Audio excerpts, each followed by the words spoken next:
Doctor Strange is about to end up in the worst-case scenario of the idea of you broke it, you bought it, as he tries to put the pieces together of a broken multiverse. It seems like once Scott Lang and the Science Bros unlocked the secrets of time travel for the Marvel Cinematic Universe, some of its more powerful members decided to just start poking at the fabric of reality like it was just a bunch of packing bubbles. And the chickens are about to come home to roost at the doorstep of the Bleecker Street Magician. And it looks like everyone is invited. Look, there's a lot to unpack in the new trailer for Doctor Strange and the Multiverse of Madness, and a lot of implications that come with it.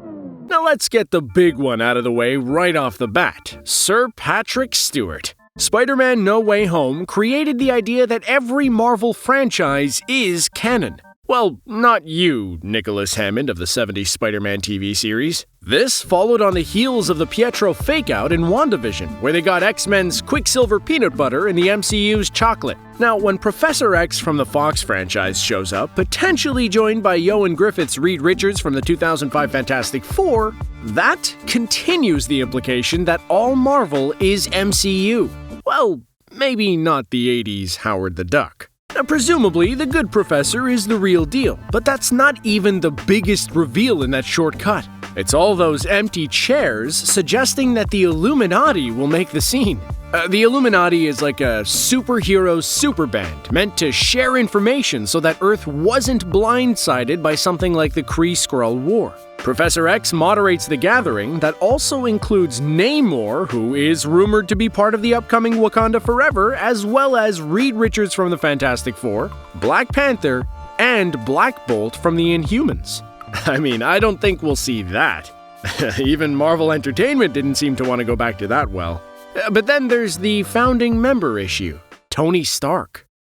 In an alternate timeline, we, the folks of our Earth, almost got an Iron Man portrayed by Tom Cruise. This has led to the suggestion that this early casting consideration will become real for this movie. Now, there's even a few who believe that he is the glowing figure fighting Wanda as the sinister, superior Iron Man.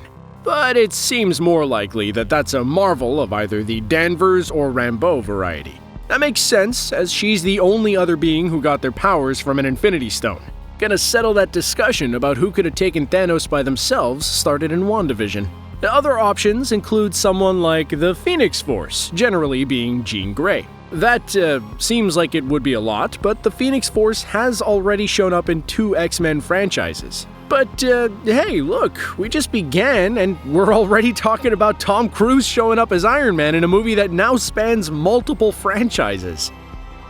Now, we already knew that Sinister Strange from the saddest episode of What If was going to be key to things getting out of hand, but it looks like he brought some friends. In the Super Bowl spot, we not only got a glimpse of Zombie Strange, but also of the horrifying zombie Scarlet Witch. A third Doctor Strange also shows up that people have been dubbing Defender Strange, alluding to the other superband that Doctor Strange joined, the non-team team of the Defenders. Or he could be the Doctor Strange that sits on the Illuminati. They couldn't come up with a less sinister-sounding name.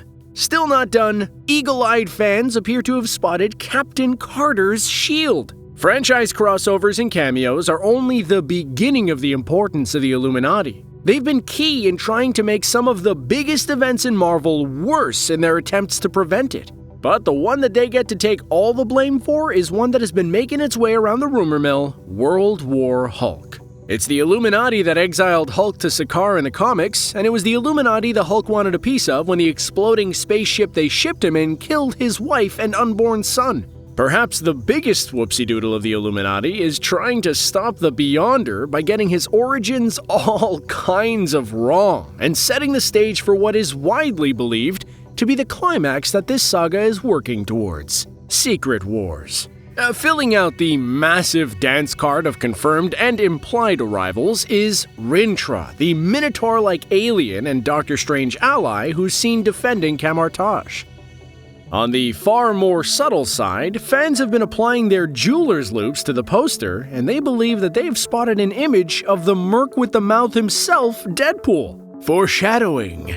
Now, framing the trailer is Strange talking about recurring nightmares that he's having. The Fear Lord Nightmare is Doctor Strange's oldest foe, and while it's likely the figure casting the images of Icon, some are speculating that Nightmare could be taking advantage of the chaos and fear that it creates. The Dweller in Darkness, a disputed Fear Lord, already made their MCU debut in Shang-Chi and the Legend of the Ten Rings.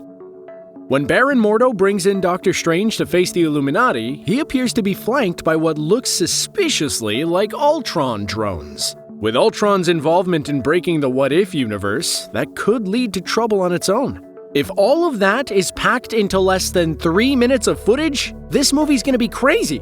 And that's not even taking into account the times that Marvel trailers have been intentionally misleading. Looking at you, Hulk in Wakanda.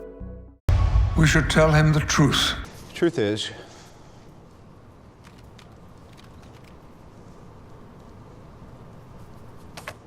I am Iron Man. Now, the real Easter egg to be on the lookout for isn't Marvel at all. It's director Sam Raimi's personal 1973 Oldsmobile Delta that the director inserts into as many movies as he can, including as the car Uncle Ben spent his fateful last moments in during Spider-Man.